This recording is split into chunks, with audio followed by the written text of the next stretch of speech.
au centre de votre cœur, c'est un trou noir. Il n'y a pas d'espace, il n'y a pas de temps, il n'y a rien. Où il y a tout, c'est comme on veut, c'est la source. Et donc, de là peut jaillir la lumière. Et cela a un impact, parce que c'est de l'amour, hein, et ça transforme vos cellules. Et la lumière du cosmos, ces ondes cosmiques, passe par votre cœur et touche vos cellules. Et ainsi, votre corps physique se transforme, et votre âme, elle ressent ça.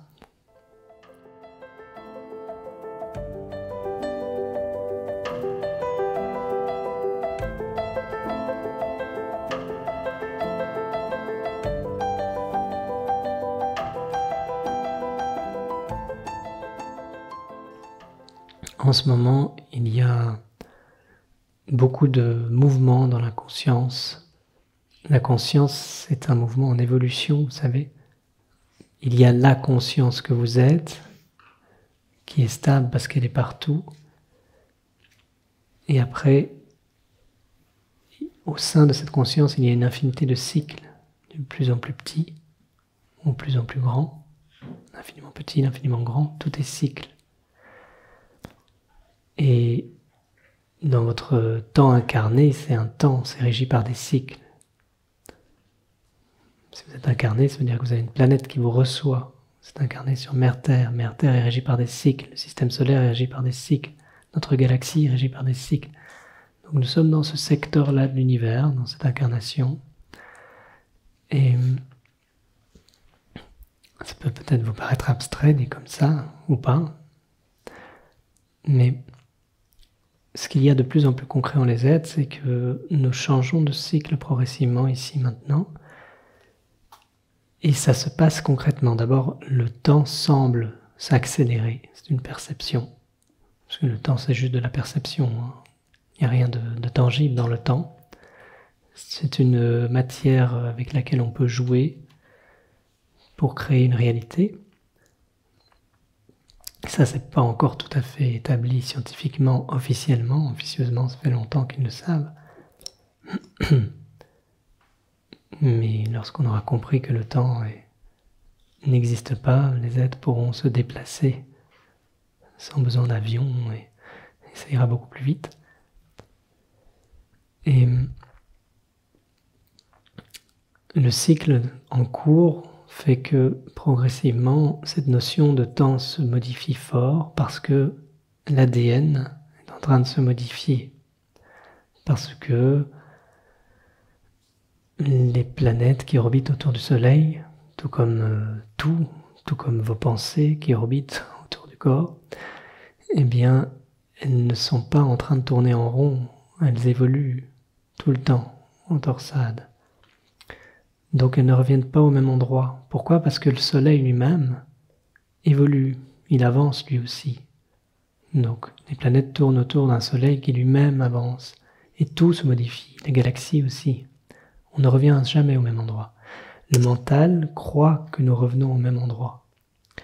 Vous en faites parfois l'expérience. Nous avons l'impression parfois que des schémas psychologiques sont en boucle. Et que parfois même on peut avoir l'impression que, je ne sais pas, un schéma particulier qui nous embête, un schéma d'anxiété, de stress par rapport à certaines situations, de colère par rapport à d'autres, on pensait en avoir fini avec ce schéma et puis hop, ça revient. Et le mental peut faire ce raisonnement qui est erroné. Par rapport à ça, il peut se dire qu'en fait, il n'a pas avancé, puisque ça revient, comme si on est de retour à la case départ et qu'on a encore ces schémas qui reviennent et qui reviennent. Mais ça tourne. C'est normal que ça revient, mais ça ne revient pas au même endroit. Ça revient un peu plus raffiné, et un peu plus raffiné, et un peu plus raffiné. Ça tourne en torsade, vous voyez, ça avance. Mais ça avance dans un phénomène cyclique, donc c'est normal que ça revienne. Parce qu'il n'y a pas 36 000 schémas que vous avez, que les êtres ont. Il y en a quelques-uns principaux autour desquels s'articulent les secondaires et une racine. Et puis vous avez ça, c'est avec ça qu'on avance et qu'on chemine. Et c'est une dynamique de chemin de vie, hein. Ça dynamise votre chemin de vie. Cette torsade, votre chemin de vie, c'est comme un tapis qui se déroule devant vous, avec plein de lignes de temps. Et ce tapis est dynamisé par vos schémas. Ça vous fait vivre, ça vous fait avancer. Vous comprenez ça? Et comme ça. Et donc, ce mouvement de schéma, c'est un mouvement cyclique, c'est des cycles internes, mais eux-mêmes sont en résonance avec des cycles plus grands liés à la Terre. La Terre elle-même a ses cycles, et puis le Soleil a ses cycles, etc. Et maintenant, nous entrons dans un cycle qui est lié au système solaire. Un cycle, un nouveau cycle, c'est pas un cycle plus important ou moins important, ça n'a pas de sens, c'est un changement de cycle. Et le Soleil lui-même, il avance dans des régions de la galaxie qui nous permettent d'avoir accès à d'autres énergies. Et du coup, votre ADN, et ça, certains scientifiques l'étudient et le savent, hein, votre ADN se modifie. Des ondes cosmiques qu'on ne connaissait pas avant sont observées et pénètrent notre atmosphère et ça a un impact parce que notre ADN en fait il change en permanence, hein, en permanence il est modulé, c'est pas quelque chose de stable. Et donc cette transformation a un impact sur votre corps physique, mais sur votre plan émotionnel, sur votre plan mental, et puis sur vos autres corps, parce que vous avez d'autres corps subtils, plus élevés que le mental, le physique, l'émotionnel. Vous avez des corps qui continuent à se construire jusque votre corps qui est le corps de votre essence. Ce que vous êtes, votre essence, vous êtes un soleil. Votre corps est tout lumineux, votre essence est lumineuse. Vous avez ce corps-là. Vous ne le manifestez pas forcément dans cette matière, comme un soleil brûlant, ce ne serait pas pratique, hein, mais vous avez ce corps-là, réellement, et dans d'autres plans, vous pouvez le manifester réellement. Vous pouvez aussi avoir la fréquence de ce soleil tout en manifestant un corps avec des membres, 4 membres et une tête, pour incarner ce soleil. Et cette lumière se trouve dans votre ADN. Et votre ADN, pour résonner avec cette lumière, a besoin de se transformer. Et du coup, notre perception du temps et l'espace se modifie, parce que ça a un impact. Au centre de votre cœur, c'est un trou noir. Il n'y a pas d'espace, il n'y a pas de temps, il n'y a rien. Ou il y a tout, c'est comme on veut, c'est la source. Et donc, de là peut jaillir la lumière.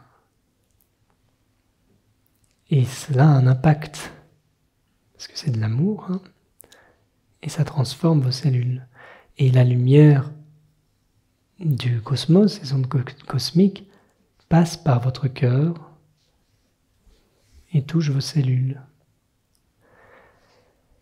Et ainsi, votre corps physique se transforme, et votre âme, elle ressent ça. Votre âme, elle ressent ça en direct.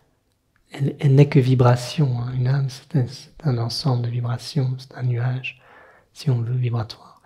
Et donc elle vibre de tout ce mouvement. L'ego, lui, ce n'est pas forcément dans son système de croyance, dans son cadre de perception. Il peut tout à fait se séparer de cette réalité. Ça n'empêche que l'âme reçoit tout de même. Et il se peut, si le moment est venu dans votre transformation, que l'âme commence à prendre le pas sur le mental et un fonctionnement habituel, façon de vivre habituelle. Et du coup, ça s'ouvre à d'autres perceptions qui sont plus de l'ordre du vivant, parce que l'âme n'a pas le même langage que l'ego. Il n'y a pas un meilleur langage, c'est pas le sujet, mais c'est très différent. L'ego n'est pas habitué au langage de l'âme. L'âme ne goûte pas de la même façon. Bon, l'ego ne s'exprime d'ailleurs pas vraiment en termes de goût. Il faut qu'il puisse manipuler les choses, les prendre, les donner, les recevoir, les manipuler, les traiter les données, mais pas goûter, pas vibrer. Du coup, lorsque l'âme commence à s'élever en l'être, lorsque vous prenez un verre d'eau, c'est plus le même verre d'eau, c'est plus la même eau dedans. Vous ressentez autre chose parce que l'âme vibre avec cette eau et vous commencez à voir la nature vivante de l'eau. Avant, pour l'ego, c'est de l'eau, c'est de l'eau. On a soif, on boit. C'est tout. Pour l'ego, c'est ça. Pratique. Il faut être pratique, si tu as soif, tu te désaltères, donc tu bois. Mais l'âme voit autre chose.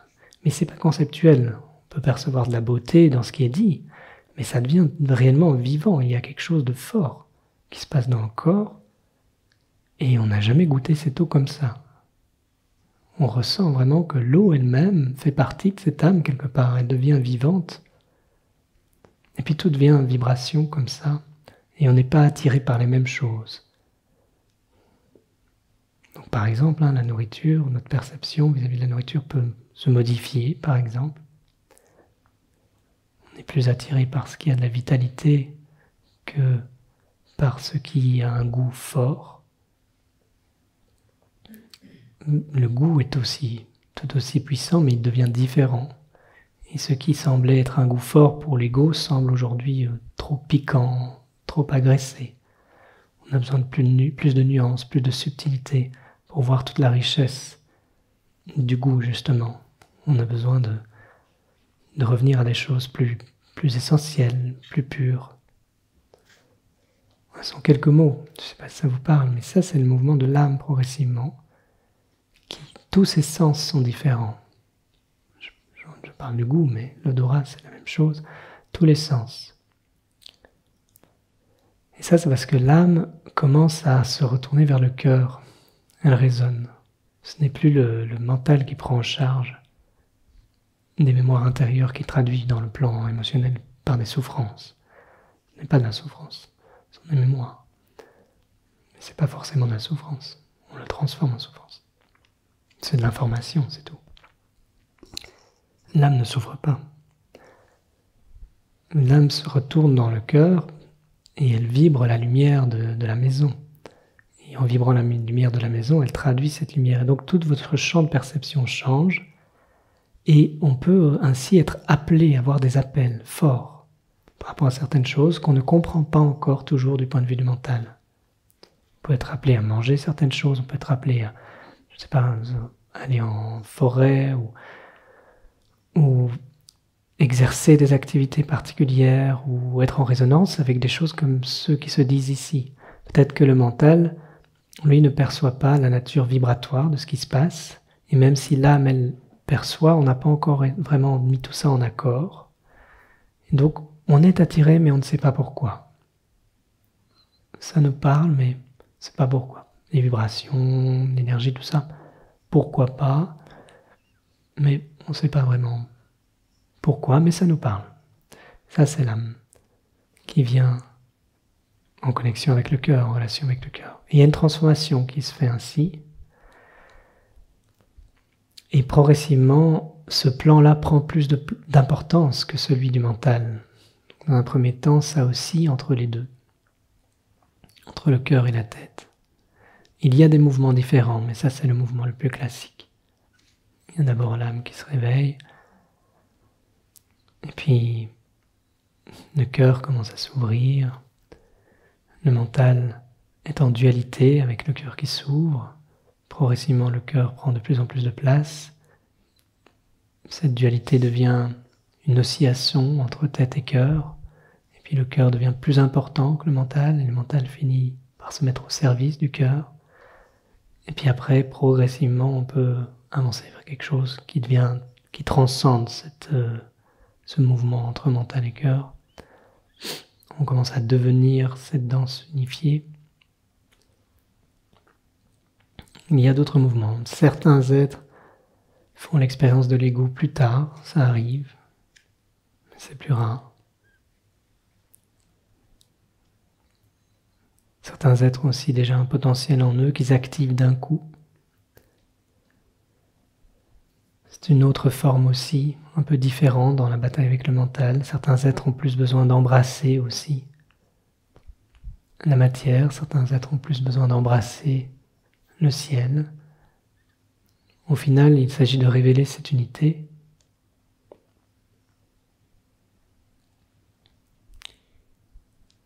Et l'âme ne parle pas le langage du mental. Mais plus vous laissez ce qui peut sembler du point de vue du mental au départ étranger, plus vous laissez ça se faire, plus ça va se révéler comme étant vous. Vous allez voir que il n'y a toujours eu que vous, mais dans une autre dimension peut-être que celle que vous pensez avoir de vous-même.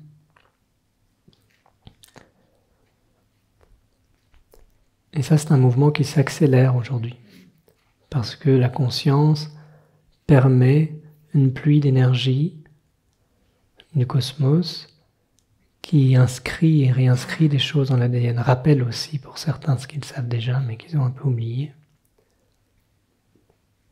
Donc, vous avez beaucoup de chance de vivre cette période, même si cette période peut être, comme je l'ai dit hier, du coup, ça va ensemble, un peu chaotique de par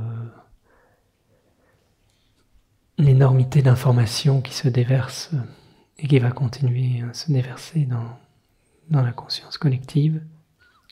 Un mouvement qui permet à chacun de se reconnecter progressivement, mais il est nécessaire de vraiment pas prendre en charge tout ça pour immerger et trouver sa place là-dedans. Donc vous entrez dans une dimension qui n'est, dans un premier temps, qui semble pas rationnelle. C'est une dimension de l'âme, c'est pas la raison, mais c'est pas pour autant que vous devenez fou. Hein. Et vous pouvez rester tout à fait stable et ancré, tout en vivant ce mouvement qui n'est pas toujours explicable avec des simples mots. Et toutes les parties de vous se rejoignent au final. Mais vous n'êtes pas seulement un corps, vous êtes aussi un corps, mais pas seulement. Vous n'êtes pas seulement des émotions, vous n'êtes pas seulement une personnalité. La source de votre être, déjà dans votre mental, les personnalités sont multiples, parce que tout est fractal, donc ça se reflète aussi dans le mental, mais la source de votre être est une multitude de vies. Votre être est multi dans le temps, dans les dimensions. Certains croient aux incarnations, à ce moment-là on pourrait dire que votre être a vécu de multiples vies. Certains n'y croient pas, c'est rien, c'est une question de concept et de point de vue, c'est pareil. Ici maintenant, il y a la totalité du temps. Donc vous êtes en union avec plein de vies différentes que vous avez vécues. Qui sont vous?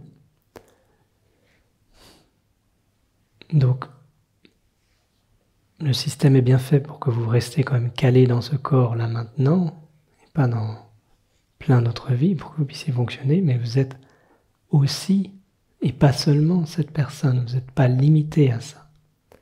Mais tout ce que vous êtes, vaste, s'exprime dans cette forme finie. Cette forme finie révèle cet infini. Vous pouvez honorer votre corps et votre personne comme étant, pas besoin de chercher ailleurs, c'est ça que je veux dire, comme étant le reflet de cette vastitude que vous êtes. Dans votre personne humaine, aujourd'hui, il y a cette totalité, dans chacun de vos gestes, dans tout ce que vous pouvez dire, faire. Il y a cette totalité que vous pouvez révéler. Il suffit d'être en accord avec cela, être en conscience, vous rentrez alors en résonance avec ce principe universel. Ça veut dire que vous rentrez en résonance avec ces énergies qui descendent. Vous recevez plus facilement, vous transformez plus vite.